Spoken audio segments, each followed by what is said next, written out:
Guys, hey, Jeremy here to talk Q1 2024, an exciting quarter. And let me just start off like I like to do here and say this is not financial advice. This is education and information for you. As a client, I am your financial advisor, but I try to keep my advising to you specific. So always feel free to reach out if you want to talk one-on-one, because I'm managing your assets individually, specifically to you. But let me talk to everyone for a little bit here on just some high level things as it relates to my portfolio management this quarter and some just things that I'm seeing moving forward. So I just want to start off by saying there is a lot to be excited about right now. And I want to just zoom out and look at some of the core holdings, what I would call the core portfolio within many of your portfolios. It has performed quite well. There are a lot of gains in many positions in your accounts. So, I mean, year over year, the S&P 500 is up about 26%. I'm filming this on April 9th, 2024. 26%, that's the S&P 500. Now, meanwhile, in your portfolio are core positions. I mean, you have Marathon up 128%, Palantir 183%, Constellation Energy, a clean energy company, 145%, NVIDIA 215%, GE 102%, URI, United Rentals 96%, Wingstop 95%, Sprouts 83%, Toll Brothers 115%, AMD and Micron both approaching 100%, Salesforce 57%, Chipotle 73%. And that's not even to mention kind of your blue chip stocks in that 25 to 45% range. Microsoft, Google, Texas Roadhouse, Hyatt, Airbnb, Waste Management, Visa, a few others, FedEx, like Berkshire Hathaway. Your portfolio, the core of it, has crushed. I mean, totally crushed. We're talking many of these positions triple, quadruple, some of them even 6, 7, 8 times the performance of the S&P 500. So that is awesome. And if 100% of our portfolio was in that core that I just mentioned, you would be feeling it too. You would be like telling all your friends, get in while it's hot. Jeremy knows what he's doing. But here's the thing, guys, 100% of your portfolio is not in those names. So let me dive into the other piece of your portfolio. But I did want to take a second here just to say, man, the stock picking in general, the active management in general, it is paying off big. And these are the names that we really need them to pay off big for. Many of these names, they're 1%, 2%, some of them maybe 5% of your portfolio, but none of them are the heavy hitters. And so when it comes to these 1%, 2% names, I'm not going to research them as heavily. I'm not going to spend as many hours and hours and hours on end as I will, okay, what's the 1 or 2 or 3 picks that are going to totally change the game for the portfolio? And I can have more confidence. I can take more risk in a sense if I know super in depth what it is that I'm investing in. But you can't know super in depth 100 companies or even 45 companies. You can't know super in depth all of them. And so this core portfolio, I'm just so relieved, so encouraged that it's performed so well, because hours of research spent per company represented is not really as thorough, as rigorous of a qualifier to be a 1% holding, for example, as a couple of the picks that we've put our stamp on, set a flag in, and said, hey, we're willing to wait it out with these names. And so part of why not all of your portfolio is in these names is because of that rigor of investment calculation, risk management, research, like I described. And a lot of it is zooming out bigger picture to the economy, like I've been saying in our previous quarterly update videos, that hey, there's a lot of compelling arguments on both sides of the equation, right? There's some bullish things and there's some bearish things. In this Q1 2024, you saw overall a progression of the bullish price movement, but I would say you also saw a progression in the bearish fears as well. We have not seen the Fed act as they said they would coming into the year. They felt a little bit unsure as far as some inflation numbers. Wages are not just all of a sudden growing so great. Like, people's debt levels are still concerning. You've seen housing markets begin to soften. You've seen the used car market and the new car market soften significantly. Both of those tend to be preceding indicators to an overall stock market hit. There's a lot of bearish things happening, right? So we're happy. Our core portfolio that is a little bit less rigorous in terms of research it's paying off for us really well. We've made some great picks. At the same time, I feel so great that, man, the couple names that we have put a stamp on are in such a great position to thrive, even if we happen to hit a huge wall in terms of the overall economy. And really, those three companies that are at the tip of the spear, the cream of the crop, the highest weighting within your portfolios are GameStop, Tesla, and Icon Enterprises. Now, if you have a retirement portfolio or retirement account, those cannot hold Icon because it's a different type of corporate structure that retirement accounts are not authorized to hold. But it's also the shortest to explain. And basically, Carl Icahn, he's kind of like a Warren Buffett type of figure, a famous fund manager. And anytime we see price movements that happen in companies that are not directly related to the overall narrative, the overall performance of the company, those are opportunities that we get really excited about. When public sentiment maybe is losing its attachment to reality, or sometimes it might be bad actors on the other side of the trade that are, having their way with the stock price, maybe manipulating some things behind the scenes that will have to come to a surface or come to a close at some point. I talked about that at length in my GameStop overview video from Q4 that I sent 3 months ago, if you want to revisit that. But there's lots of reasons, I guess, why a stock price could detach from reality. But in the case of Icon, it was as simple as a short seller posted a report saying, we think these shares are overvalued. and literally in the 9 months since then, the shares have gone down like 60+%, just basically overnight. Now, we didn't invest in it before then. We started investing in it on the way down and at the bottom. And so your shares have been relatively flat in Icon for many months now. And meanwhile, they pay like a 20% plus dividend rate. So at some point,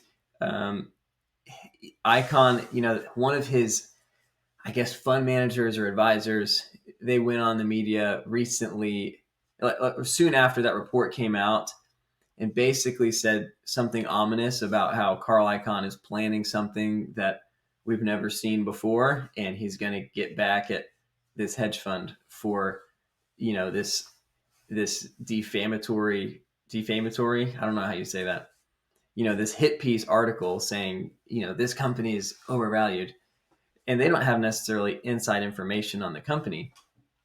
And Carl Icahn owns personally like 83% of the shares. So overall, it's a pretty stable company. And the companies that are owned within it are also pretty stable companies. There's not an underlying reason why it should have that level of volatility to it. And so we like the value there. And there's also this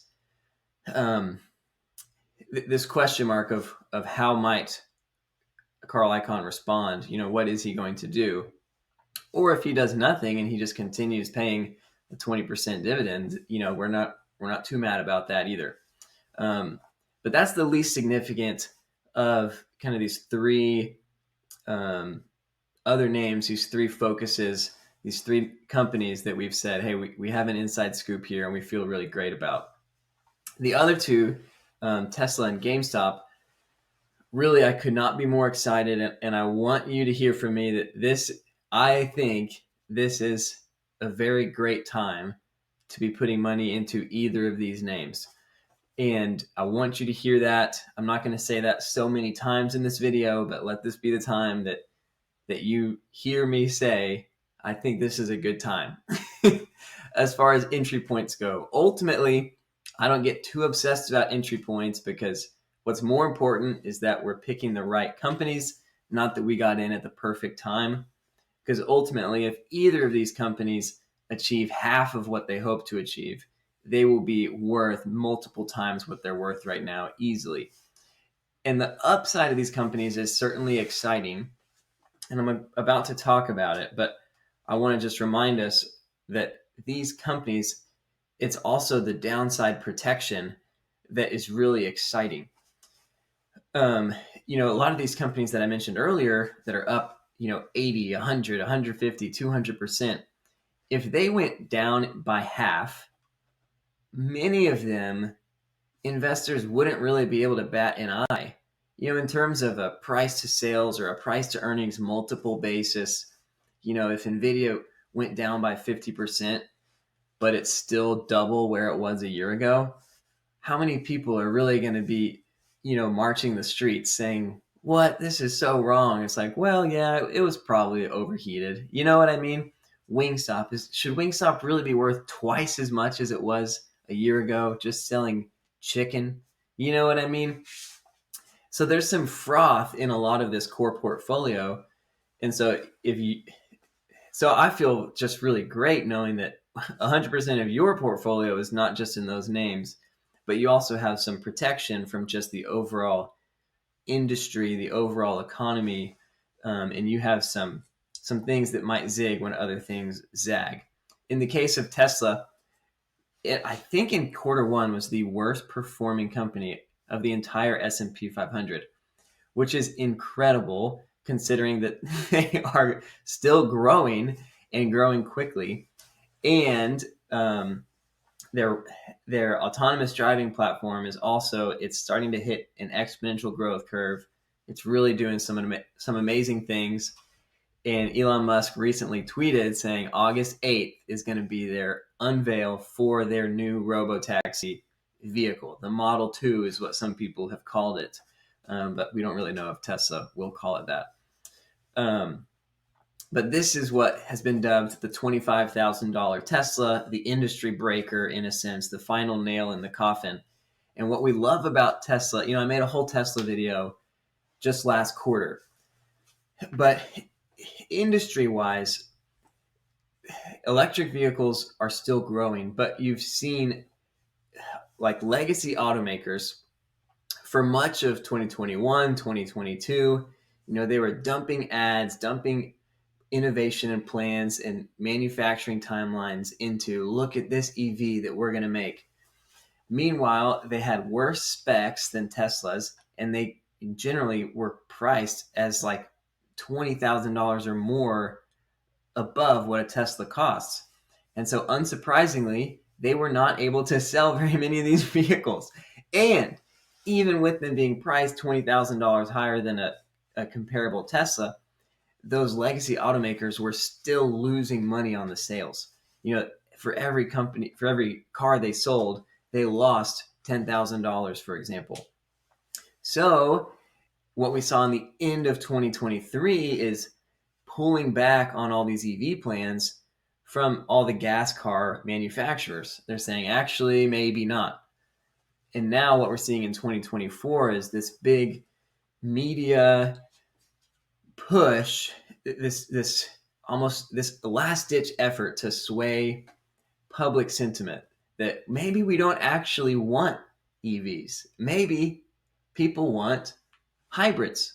maybe people want gas cars after all. The environment, I mean, who needs it? you know, sorry, I'm being a little bit playful. I shouldn't be so braggadocious before the full breakout actually happens. But EVs are growing. They are a step up change. They are a revolution. People are not going back to the BlackBerry. The iPhone has been made.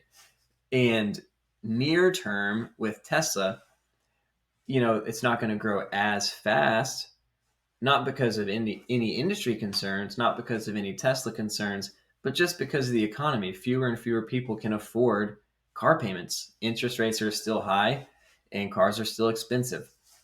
But that doesn't matter at all when we're looking 5-10 years out in the overall timeline, particularly when you consider that the competitors, the ice makers, are basically not even trying. They pretty much have already raised their white flag, and all they're doing is hoping to delay the inevitable. They've said, we'll just sell as many gas cars as we can until we can't. And we'll figure it out then. Hopefully Tesla will license all their technology to us so our brand can at least continue to exist. But when you compare the Tesla performance to other automakers, it's stark.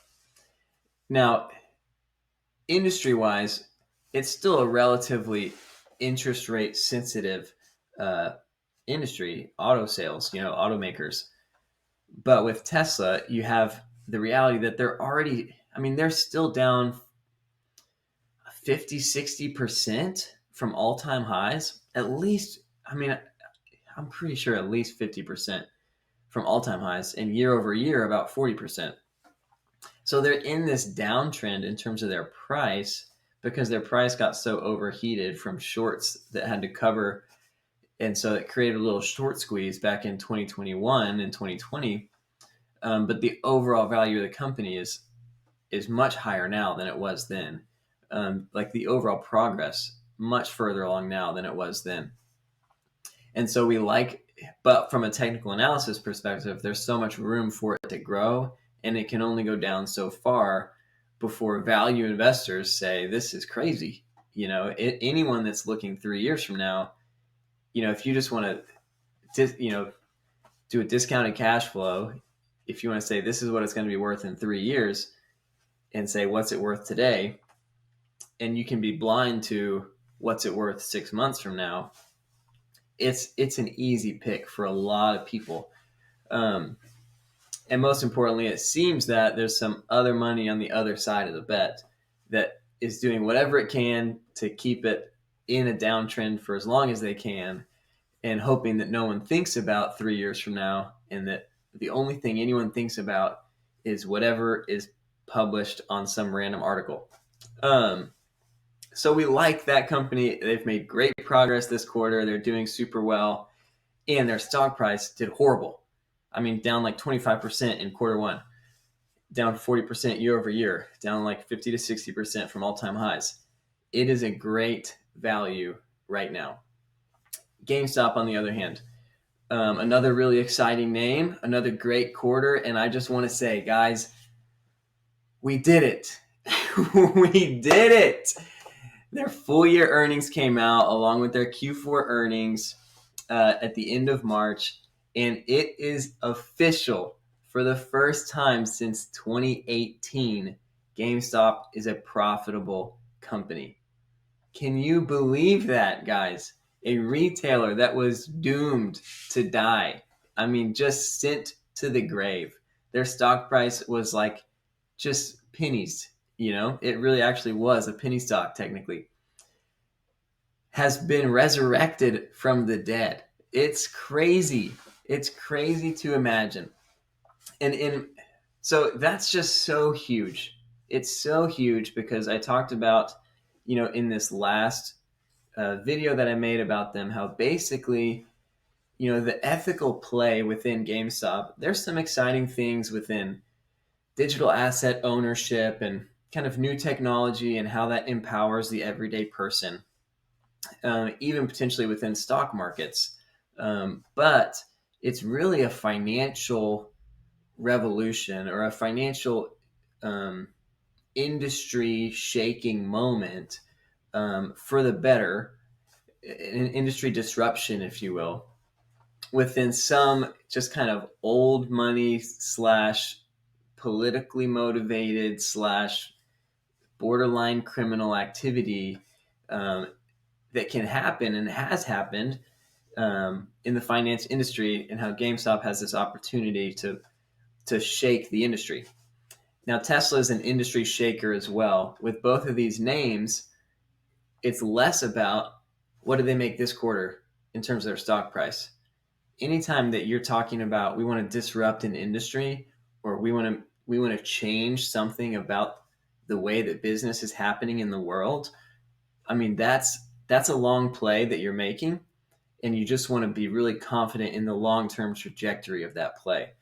And so with both of these names, just a great quarter one in terms of the long-term viability, which GameStop as well in quarter one, down 30%, down 50% year over year.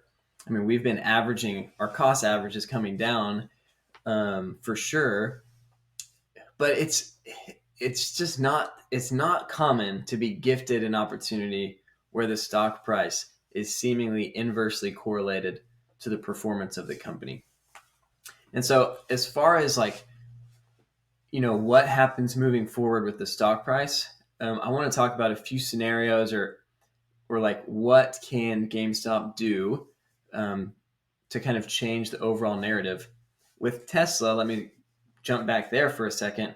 It's really, well, it has some similarities to what I'm going to share about GameStop, but basically they're going to keep selling more cars.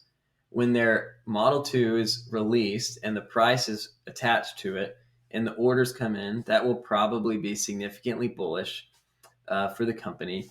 When the orders start actually you're receiving deliveries and people see how fast the deliveries ramp, they will be mind blown as to how fast Tesla could scale so many cars.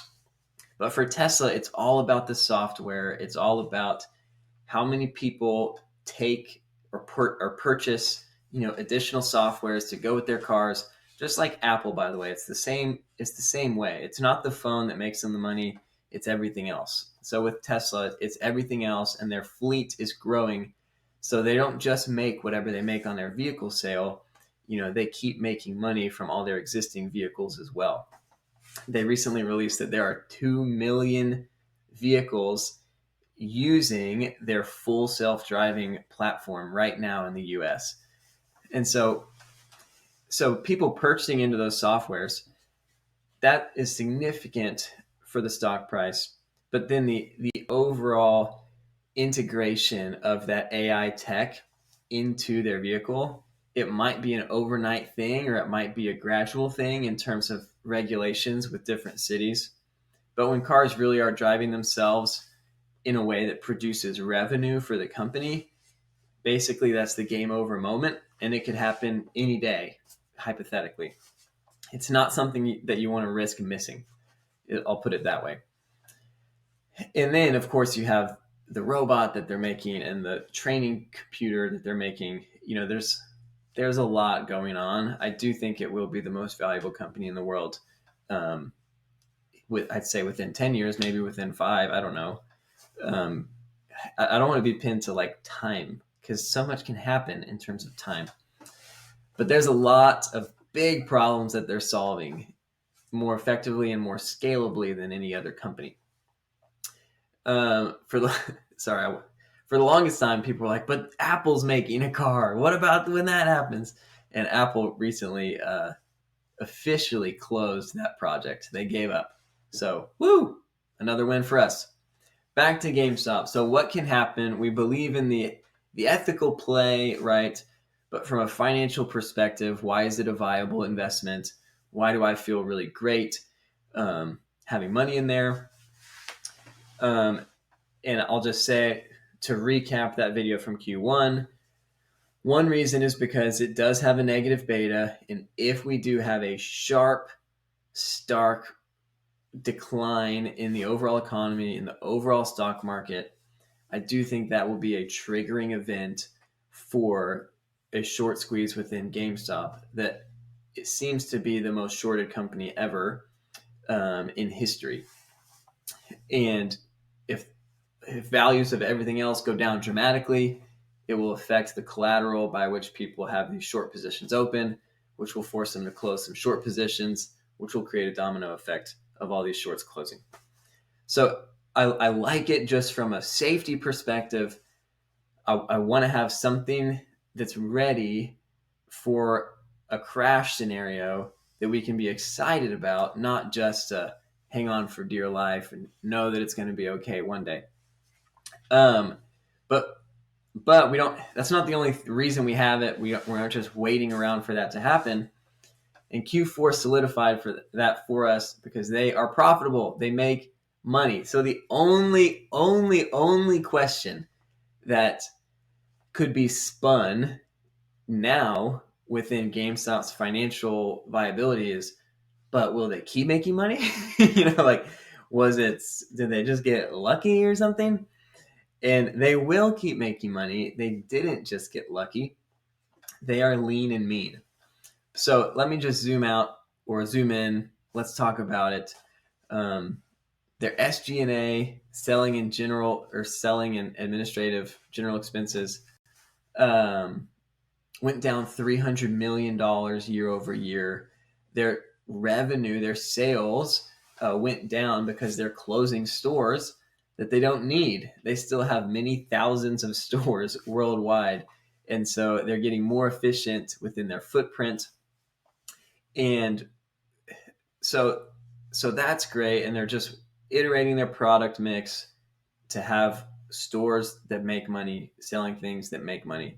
They're slowly transitioning out of just used games. And now they're getting into more like computer builds, cameras, stuff like that, as well as like toys and merchandise that's related to video games, etc. So overall, gaming is a super bullish sector that GameStop is in the middle of. Cryptocurrency is a very bullish sector that GameStop is adjacent to. A lot of overlap within those customer bases. The gamers and the crypto people, they're the same people. And they like the nostalgia of video games, and they're GameStop Pro members, many of them. So overall, you have some sector bullishness despite the sector weakness of physical retail stores or physical copies of video games. Obviously, that's not that's not something where we're just like, oh yeah, that's where we want all of our chips right now. But the overall sector growth gives space for GameStop to continue to be a super viable company within that. The other piece is, I don't know if I mentioned this in the last video, but at the end of Q4 or Q3, which happened basically closed in December, GameStop announced that they gave permission for Ryan Cohen to be the chief investment officer. And with that, they have, $1.1 billion in cash that Ryan Cohen, their CEO, now can manage. He can invest it without restraint into securities, etc. And so if the stock market crashes, like I said, this is a negative beta company. It's probably going to be a triggering event. But if the stock market does well, guess what? GameStop has 1.1 billion that they can be receiving interest and capital gains and dividends off of outperformance. And their footprint, their costs, they are getting so lean. I mean, they really are. It's like you hear the days when Tesla almost went bankrupt, but except Tesla actually almost go bankrupt back when they were ramping the Model 3, I think. You hear the days when Elon Musk was sleeping on the factory floor, getting 4 hours of sleep, just like maniacally focused. You get that sense of maniacal focus from Ryan Cohen and their leadership team, but he's like sleeping and he's happy, which is really a good sign. He just did a video recently. Anyways, it was noticeable when Elon was tired. And the stock of Tesla used to swing dramatically based on his mannerisms in his interviews, which is funny in retrospect. But back to GameStop, this investment fund, $1.1 billion. The whole company right now is valued at $3.3 billion. So all that to say, if I just listed all these companies that we've invested in that are up 80, 150, 200%, right? If GameStop's just up 10%, that's $100 million, right? Like that's crazy in terms of what that can do for their business to supplement the revenue that they're already generating. Because all of those investment gains, I mean, that just falls straight to the bottom line. There's basically no cost associated with that income. So in a sense, they're positioning themselves to be like a Berkshire Hathaway, but they're in the very, very baby days of it.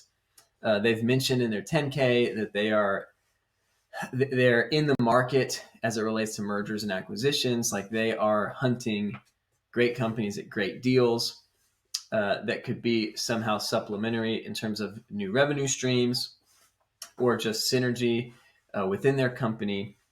And that's huge for GameStop because, again, physical hard copy video game discs is not the long-term future. So for them to have that war chest of funds available and saying, hey, when it's at the right price at the right time, we can buy our way into any industry, into any revenue stream that we need or that we want. And in the time between now and then, we're still making money. Like we will be profitable. They're not going to be not profitable. Like they've talked about it a lot and they've focused on it maniacally, and like it's there. They did it and they're going to keep doing it. So we have nothing to lose sleep over in terms of, is it all over? It's like, no, it's not all over. It's far from all over. It's just begun, which is really exciting. And so we have this, we're going to make a little bit of money every year for however many years until like technological innovations within gaming, AI, interactive media, cryptocurrency, any of those create a new opportunity that GameStop can insert itself into, or until GameStop purchases a company that creates a new opportunity that GameStop can insert itself into, or until GameStop establishes a track record of investment performance to where essentially they become like a Berkshire Hathaway. Like we invest in this company because Warren Buffett is investing the money of this company. We invest in this company because Ryan Cohen is investing the money of this company. We invest in this company because Carl Icahn is investing the money of this company.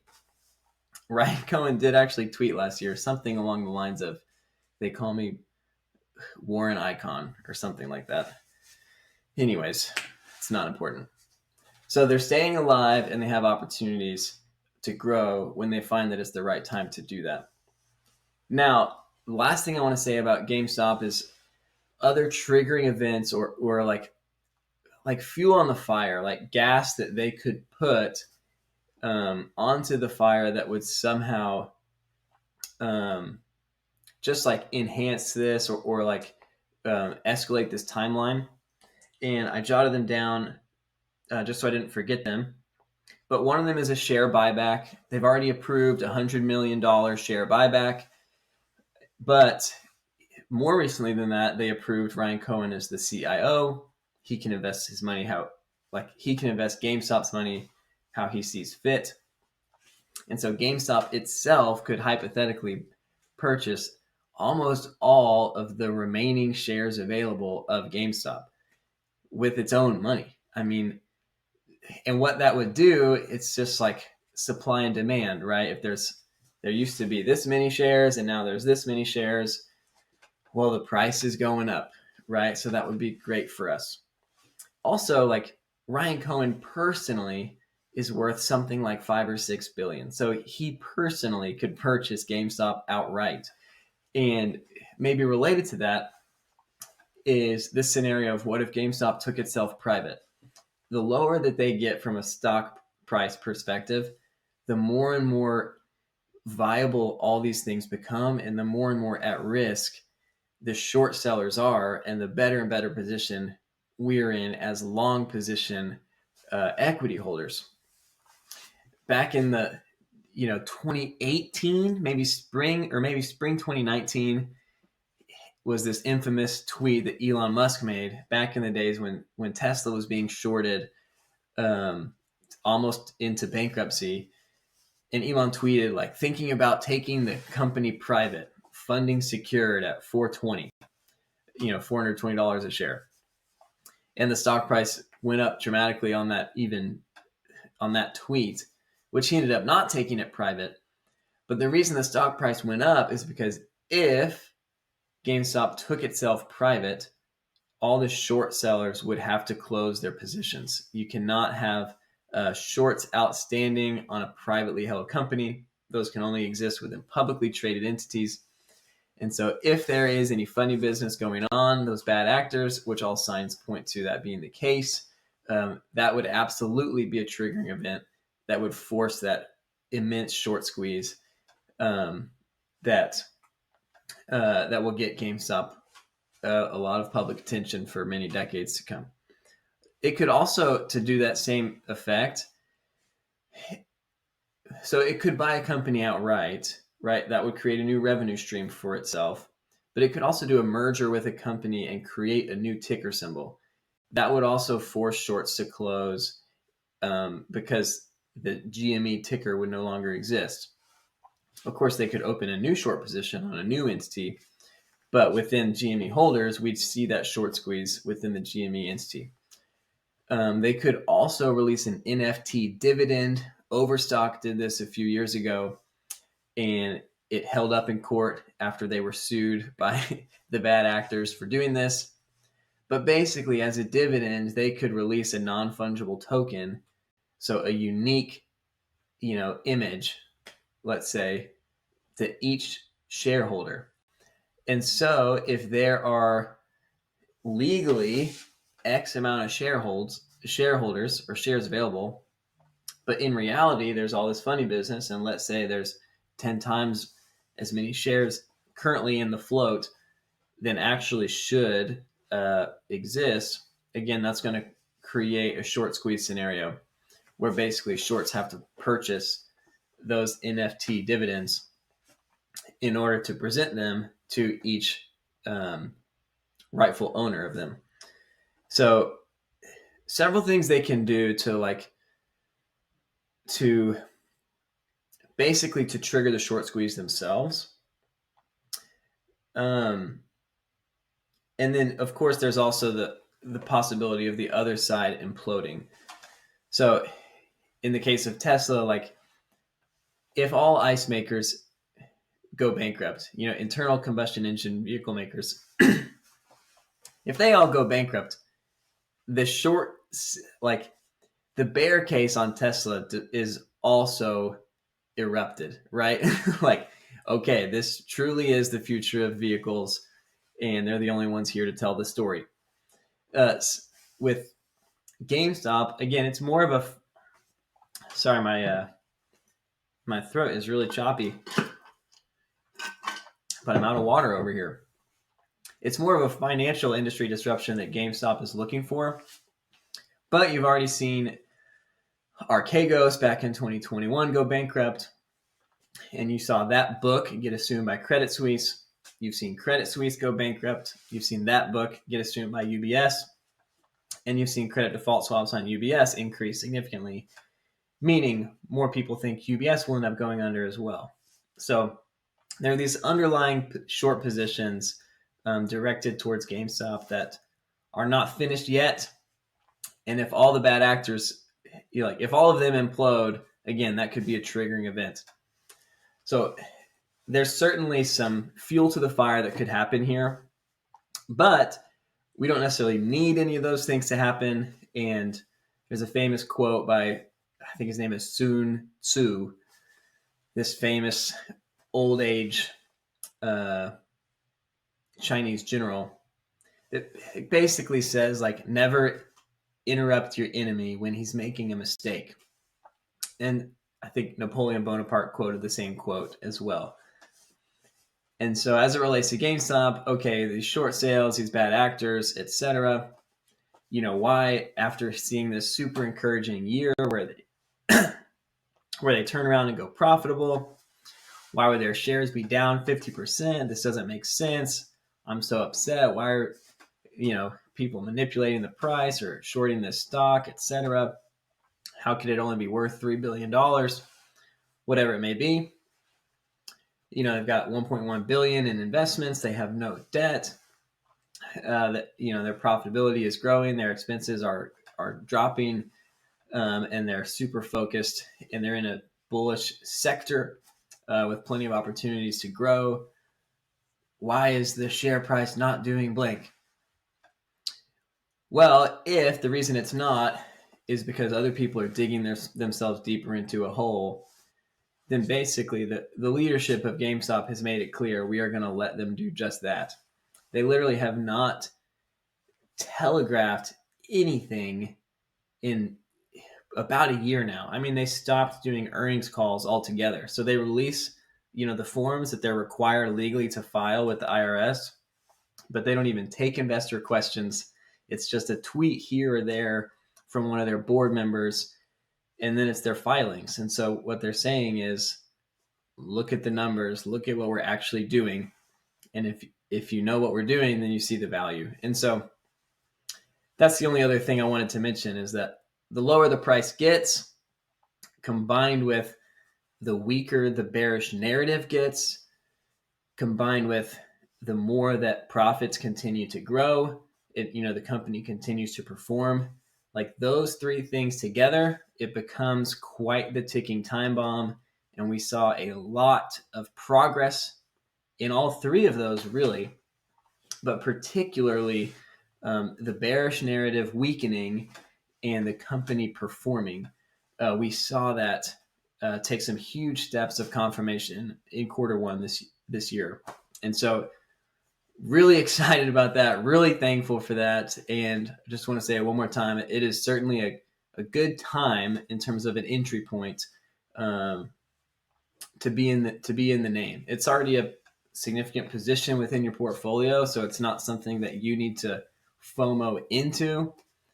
But if either of these opportunities are particularly interesting to you, certainly give me a call. Let me know, because we can allocate more to them if you want to, or if you have funds lying around that you think are along for the 2 to 5 year journey to see these narratives play themselves out, then certainly put them to work. That's all I got for today's video. Sorry it was long-winded as always, but man, I'm really excited, really excited about where your portfolio is at. A lot of companies performing really well, and the only companies that price-wise have performed, have really underperformed, are the two companies that I am by far the most bullish on and the most confident in and know the most about. So that is overall just a really great position to be in, a position that we couldn't have expected to be in this good of a position, honestly, for things to go as well as they have. So we'll see what happens with the big picture economy, and it won't necessarily be simultaneous that if this happens in the same exact moment. But if you're along for the ride, man, I'm really getting excited about the potential of your portfolio. And if you need to lock in some profits, or if you need to harvest some losses, we have both sides of the coin that we can utilize for you from a tax planning perspective there as well. So great to talk to you guys. Let me know if you have any questions, and I'm excited to talk to you after Q2.